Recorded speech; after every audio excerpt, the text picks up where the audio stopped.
안녕하세요. 커뮤니티 폴리싱 마지막 수업 진행합니다.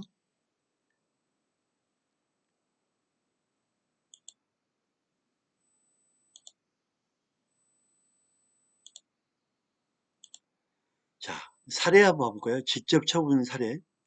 청구인 갑은 국무총리 행정 심판위원회 등록체육시설업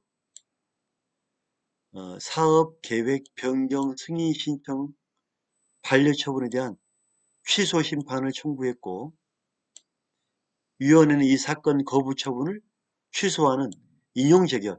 좋다.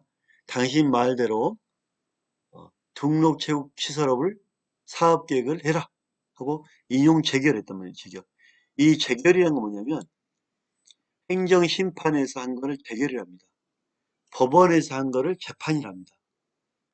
심판위원회에서 한 거를 재결, 법원에 행정소송한 거를 재판, 그래서 재결이랍니다. 받아들였습니다.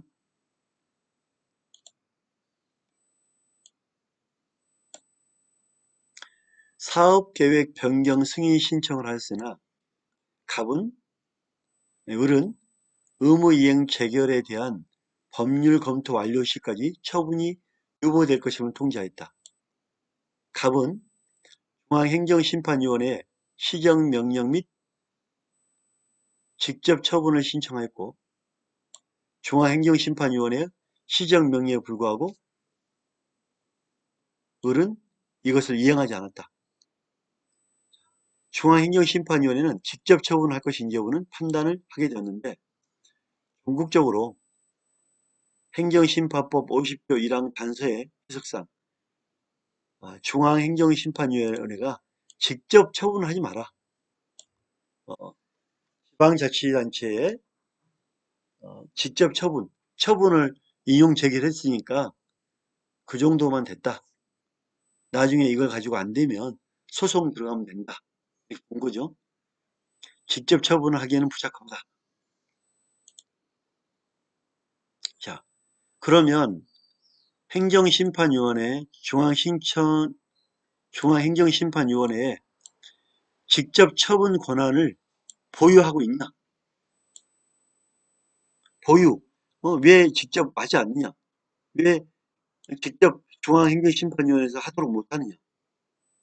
둘째, 직접 처분 운영상의 문제로 직접 처분에 대한 선례가 많지 않았고 이에 대한 지침이 안 돼 있기 때문에 법률의 해석 적용 과정에 어려움이 있다.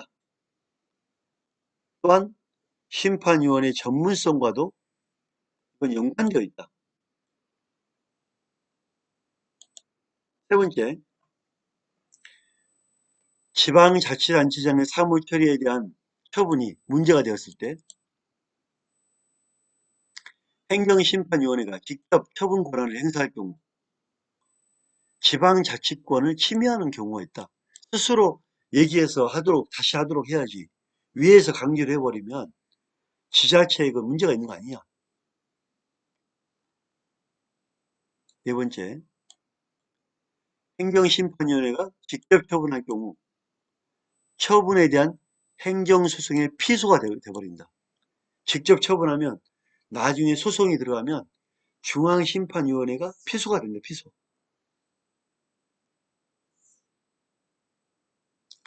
지자체와 중앙심판위원회 피소가 된다. 피소. 피고인이 된다. 직접 처분을 기피할 수도 있다는 문제가 있고 행정심판법상 50조 2항에 위원회부터 직접 처분에 통보받은 행정청은 그에 따른 관리감독 등 필요한 조치를 하도록 규정하였으나 지자체장이 안 하면 담보할 장치가 없어 실효성이 없지 않느냐. 안 하면 강제할 수 없지 않느냐. 따라서 그럼 이 직접 처분을 어떻게 볼 거냐. 행정심판법 43조 5항은 위원회는 의무이행 청구가 이유 있다고 인정한다면 안 하니까 의무이행 하도록 만드는 거죠. 지체 없이 선청에 따른 처분을 하거나 처분할 것을 피청구에게 명령한다고 43조 5항이 있단 말이에요. 자, 그러면 의무이행 재결의 형성 재결의 성격을 갖는 처분 재결과 처분하고 해라. 안 하면 이행해라. 이행 재결의 성격을 갖는 처분 명령 재결이 있다. 처분청의 처분권을 존중하는 차원에서 원칙적으로는 처분 명령 재결을 한 이후에 명령을 한 다음에 그래도 안 하면 그때는 해라. 위원회가 직접 처분을 하는 것이 타당하다. 왜? 행정심판법 43조 5항에 이걸 가지고 해라. 직접 처분은 의무이행 심판의 인용 재결, 처분 명령 재결에도 불구하고 처분청이 안 따라갈 때, 지자체가 안 할 때 위원회가 그때는 해라. 43조에 따라 해라. 또 하나는 50조 1항에도 명확하게 규정하고 있다. 당사자가 신청하면 기각을 정해 서면으로 시정을 명하고 이행하지 않으면 직접 처분할 수 있다. 행정심판법 50조 1항도 이 부분도 있다.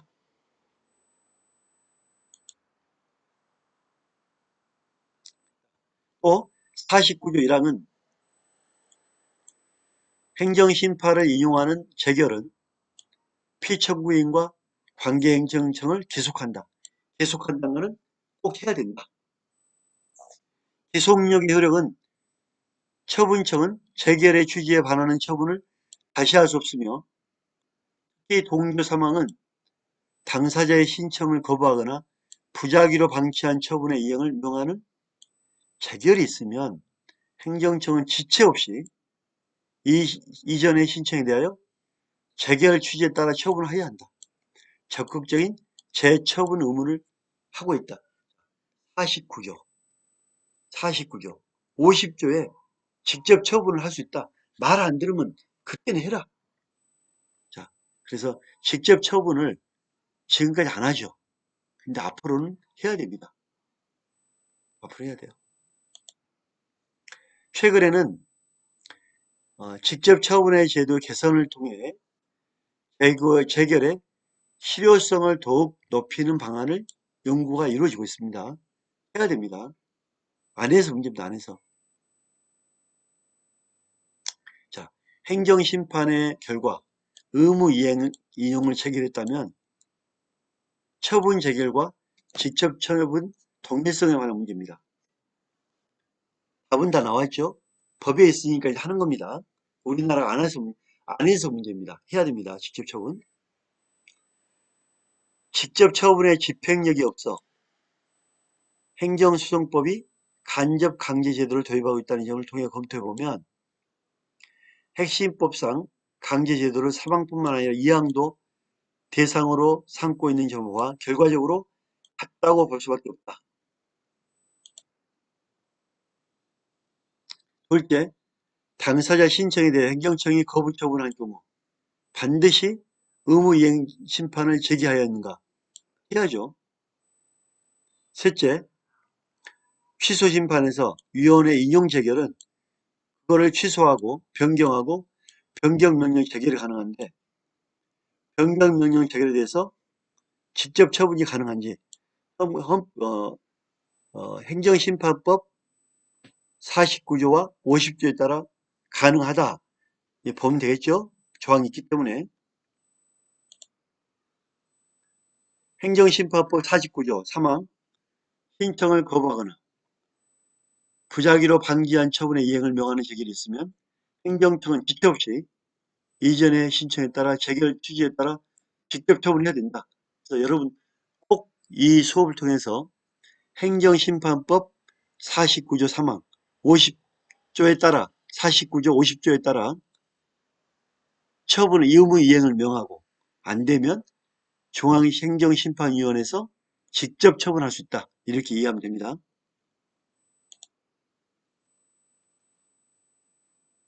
뭐 그런 거는 이것만 알면 더 추가 뭐 설명이 없을 것 같아요.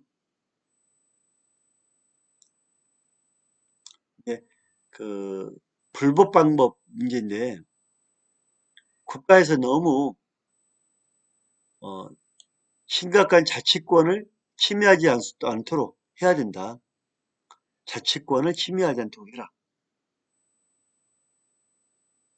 왜냐하면 이렇게 그 권력적인 구조가 있기 때문에 지방자치단체의 권한을 침해하지 않는 방법으로 하고 억울한 사람에 대해서 인용을 하지만 최대한 지자체 권한을 좀 보존해 줘라. 너무 중앙행정심판위원회가 강하게 나간 것도 너무 강하게 나가면 지자체 권한이 축소되고 위축될 수가 있다.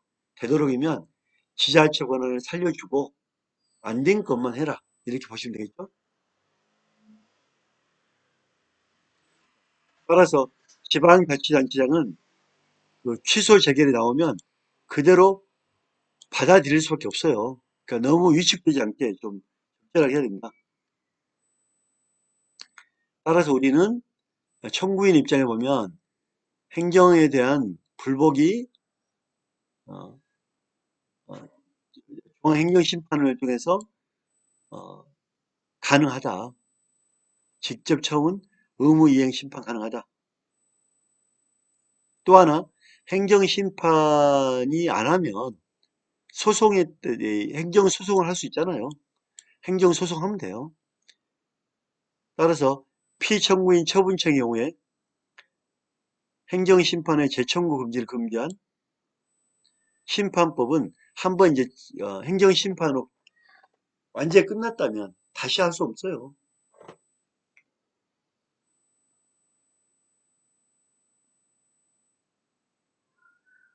나머지는 뭐 중요한 부분은 아닌 것 같아요. 그냥 편하게 읽어보면 되고요. 여기서 말하는 취지는 행정심판이 안 되면 소송해라. 너무 행정심판에 매달리지 않고 소송해라. 적절하게 어떤 해라. 이 뜻입니다. 다 방법이 있다.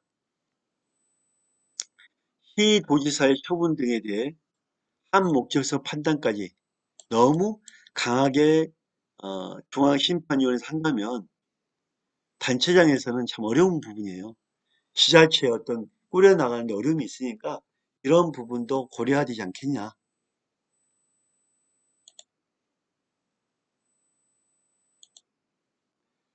어?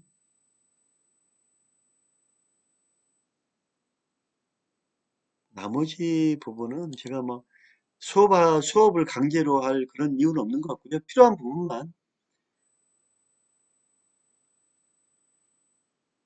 자,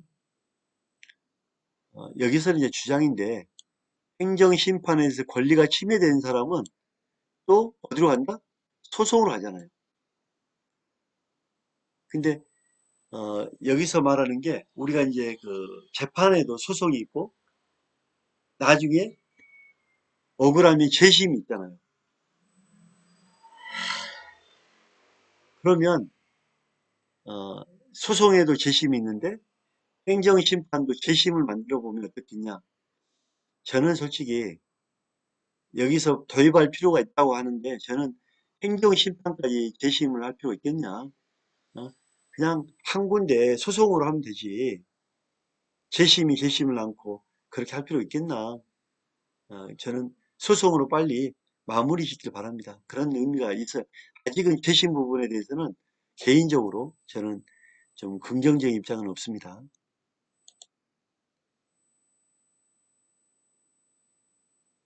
행정심판법 21조는 위원회에 필요하다고 인정하면 심판 결과에 이해관계자나 제3자나 심판에 참가해서 의견을 제시할 수 있는 길이 또 있다. 또 어, 만약에 이제 저는 개인적으로 재심은 행정심판의 재심은 없지만 도입된다면 충분히 도입된다면 이 개선 방안이잖아요. 이 개선 방안. 여기 보세요. 개선 방안에서 도입된다면 포괄적 의견을 듣고 해라. 또 좀 높게 승소할 수 있는 비율을 줘야 된다. 구조가 복잡하지 않게 재심 제도를 둬라. 이런 이건 의견이 의견, 방안이 방안. 방안은 방안일 뿐입니다.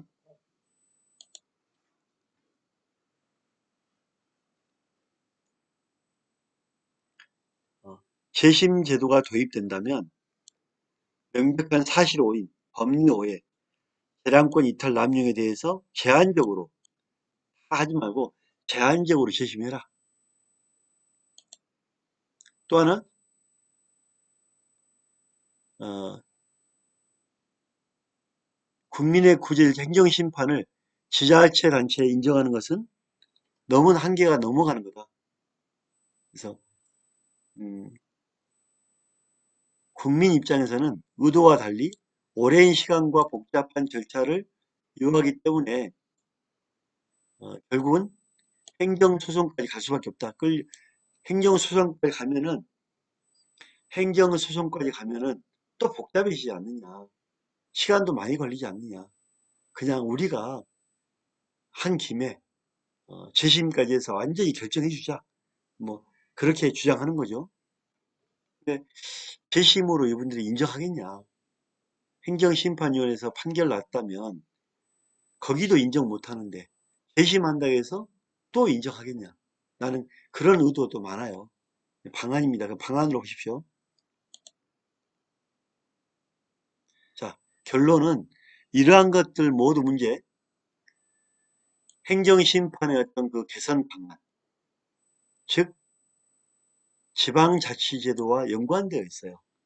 지방자치제도와 행정심판을 분리하지 말고 같은 맥락에서 봐야 되고, 지방자치제도를 살리고 행정심판도 좀 더 살리는 그런 방향으로 가야 좋겠다.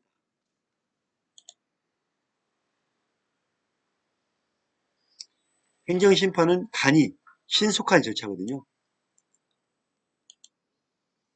또 행정자격은 지방자치제도에 뿌리를 두고 있다. 합리성, 독자성을 강화하기 위해 이 사법 기능을 보완하는 거거든요. 법정에 안 가고 보완하는 기능 작용하고 있다. 또 심판법에서 위원장을 민간인으로 하고 지방의회가 한 축을 담당하게 되면 지방정부의 구조에 맞게 된다. 행정심판이란 절대적 특성은 간이 신속. 또 만약에 재심 제도를 한다면 법리 오해나 재량권 이탈의 한정에서 해야 된다. 이 한정적인 재심 제도 방안이 있죠. 자, 지방분권화는 방법론에 있어서 어떤 방법이든 어느 흐름이든 거스를 수 없다. 이제는 지방자치화다. 지방자치 분권화다. 경찰도 이제 지방자치 경찰 나옵니다.